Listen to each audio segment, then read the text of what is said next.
5వ వచనం, నీవు ఏ స్థితిలో నుండి పడిపోతేవో అది జ్ఞాపకం చేసుకొని మారు మనసు పొంది ఆ మొదటి క్రియలను చేయము. ఇప్పుడు ఆయన డ్రగ్ ఇస్తున్నాడు. హలో, ఒకసారి వెనక్కి తిరిగి చూస్తావా? That's point number 1. వెనక్కి తిరిగి చూడు.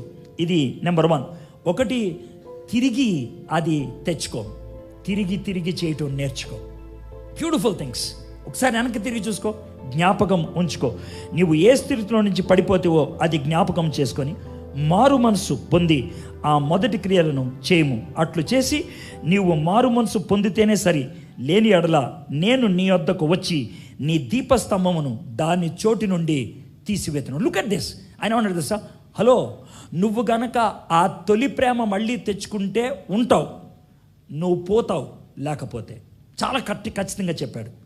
సంఘము పటిష్టమైందైతే ఊరు పటిష్టంగా ఉంటుంది.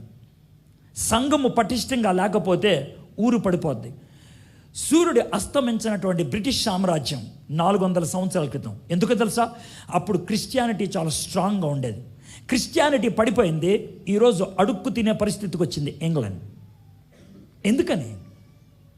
బైబిల్ని పక్కకు పడేసింది. యూరప్ ఒకప్పుడు ప్రపంచాన్ని ఏలింది, ఎందుకనంటే బైబిల్ని అందించింది యూరప్. ఇప్పుడు యూరప్ సోల్లో ఈ స్థితిలో కూడా లేదు ఎక్కడ. ఎందుకో తెలుసా? Because it has removed God. America right now it's leading, but soon it will disintegrate.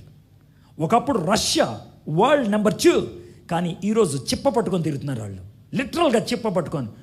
When you deny God, నీ ప్లేస్ అయిపోతుంది. నీ దీపస్తంభాన్ని అక్కడి నుంచి తీసేస్తాను. క్రీస్తు శకం 96లో ఈ మాట రాశాడు. నువ్వు స్ట్రాంగ్, కానీ 200 సంవత్సరాల తర్వాత ఎఫెసస్ పట్టణం లేదు. ఇప్పుడు దిబ్బ ఇట్ హాస్ లాస్ట్. నీ పొజిషన్ అట్లా రాకుండా ఉండాలంటే నా దగ్గరికి రా. నువ్వు నా దగ్గరికి రాకపోతే కనుక ఇట్స్ గాన్. అయితే ఈ ఒక్కటి నీలో ఉన్నది, నికోలాయితీల క్రియలను నీవు ద్వేషించుచున్నావు. నికోలాయితీలు అంటే సంఘాన్ని అణిచివేసేటువంటి నాయకులు అంటే నీకు ఇష్టం లేదు. Very good. నేను కూడా వీటిని ద్వేషించున్నాను. చెవిగలవాడు ఆత్మ సంగములతో చెప్పుచున్న మాట వినుగాక. జయించు వానికి దేవుని పరదైసులో ఉన్న జీవవృక్ష ఫలములు భుజింపనెత్తును. ఈ మాట యోహానికి ఎఫెసస్లో ఉన్న వాళ్ళకి ఎందుకు రాస్తున్నారు తెలుసా? హలో, ఒకవేళ ఏసేను కాదంటే తిండి దొరకదని భయమా? రోమన్ చక్రవర్తిని కాదంటే తిండి దొరకదని కష్టమా? బల్ల కింద చేయి పెట్టకపోతే కనుక నీకు స్థానం దొరకదనా? గుర్తుపెట్టుకోబాయ్, ఈ లోకంలో గడ్డి తిన్నా పర్లేదు, పరలోకంలో జీవవృక్ష ఫలాన్ని నేను ఇస్తాను.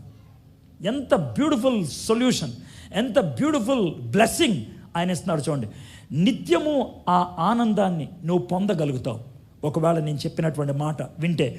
మారు మనసు పొందితేనే, తిరిగి నా దగ్గరికి వస్తేనే ఇది నీకు సాధ్యమవుతుంది అని చెప్తున్నాడు. Would you like to come back to God? ప్రేమ, విధేయత, తిరిగి రావటం. దీని గురించి ఓ చిన్న స్టోరీ చెప్పి I would like to finish. Drama in real life అని రీడర్స్ డైజెస్ట్ మ్యాగజైన్లో ఒక స్టోరీ ఉంటుంది. డ్రామా ఇన్ రియల్ లైఫ్ అనే మాట ఎందుకంటారో తెలుసా? నిజ జీవితంలో జరిగినటువంటి సన్నివేశం అది. ఓకే, ఇది ఇంగ్లాండ్లో జరిగినటువంటి విషయం. ఒక తండ్రికి 14 సంవత్సరాలు కొడుకున్నాడు. తల్లి చచ్చిపోయింది ఆ బాబుకి. తండ్రే కొడుకుని పెంచుతూ ఉన్నాడు. ఒకరోజు కొడుకు ఏదో తప్పు పని చేస్తే కొంచెం మందలించాడు. సరే బయటికి వెళ్తానన్నాడు కొడుకు, వెళ్ళాడు, రాలేదు. అంటే ఇంట్లోంచి వెళ్ళిపోయాడని అర్థం. తర్వాత రోజు వెయిట్ చేశాడు, రాలేదు. 3rd డేకి వచ్చేసాడు. కొంచెం టెన్షన్ స్టార్ట్ అయింది. ఇక ఒక విషయం డిసైడ్ అయిపోయాడు. ఏమన్నా తెలుసా? పొద్దున్నే న్యూస్ పేపర్లో కొడుకు ఫోటో వేసి, బాబు ఇంటికి రాయా, నేను నిన్ను ప్రేమిస్తున్నాను, ఏదో నిన్ను మందలిచ్చాను అంతే అని ఒక ఉత్తరం రాద్దాం అనుకొని డిజైన్ చేశాడు. కానీ భయం వేసింది. కొడుకు ఫ్రెండ్స్ కనుక ఫోటో చూస్తే నా కొడుకు ఇలాంటి వాడు అనుకుంటారేమో, తక్కువగా చూస్తారేమో, ప్రశ్నిస్తారేమో, కొడుకు పరుగు పోద్దనేసి ఫోటో తీశాడు.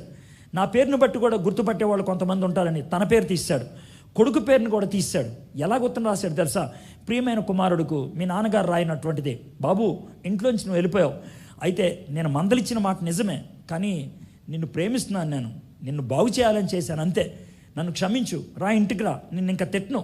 సరే ఇంటికి రావడానికి ఇబ్బందిగా ఉంటుందా? ఓ పని చేయి, రాత్రి 11 గంటలకి గడియార స్తంభం దగ్గర నీకోసం నేను వేచి ఉంటాను.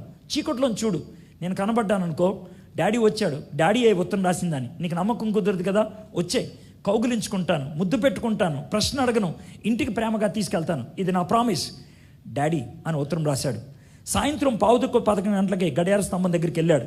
దాన్ని టైమ్ స్క్వేర్ సెంటర్ అంటారు లండన్లో. ఆ గడియార స్తంభం కింద ఆయన నుంచొని ఉన్నాడు. 11:15 దాకా వెయిట్ చేశాడు, హాఫ్ అన్ అవర్. కొడుకు రాలేదు. నిరాశతో నడుచుకుంటూ వెళ్ళిపోదాం అనుకుంటే వెనకాల 16 మంది కుర్రోళ్ళు నుంచొని ఉన్నారు. వాళ్ళని చూసి అడిగాడు, బాబు ఏంటి ఇక్కడ నుంచున్నారు అని అంటే, వాళ్ళు అమాయకంగా మా డాడీ వస్తారని వచ్చాం సార్ అని అన్నారు. మా డాడీ వస్తారని వచ్చాం సార్ అని. డాడీ కోసం వచ్చారు, డాడీ లేరు. కొడుకు కోసం వచ్చాడు, కొడుకు రాలేదు. ఈరోజు కొడుకుగా కూతురుగా నువ్వు వస్తావని దేవుడు వచ్చాడు. రెస్పాండ్ అయితే సరే, ఆ తర్వాత నువ్వు వచ్చినప్పుడు ఆయన ఉండడేమో. ఆలోచించుకోండి. సమయం ఉన్నప్పుడే మారు మనసు పొందాలి. దొరుకు కాలములోనే ఆయన్ని వెతకాలి. ఇదే రక్షణ దినం, ఇదే అనుకూల సమయం. Look in to your heart. Do you have the same passion? నీకు అదే తృష్ణ ఉన్నదా? అదే ప్రేమ ఉన్నదా? లేకపోతే బయట క్రియలతో ప్రపంచాన్ని మభ్య పెడుతున్నావా? సేవకుడిని మభ్య పెడుతున్నావా? నీ చుట్టూ ఉన్న వాడిని మభ్య పెడుతున్నావా? నీ కుటుంబాన్ని మోసం చేస్తున్నావా? God looks inside. లోన చూస్తాడు నీ బ్రతికి ఎలా ఉంది.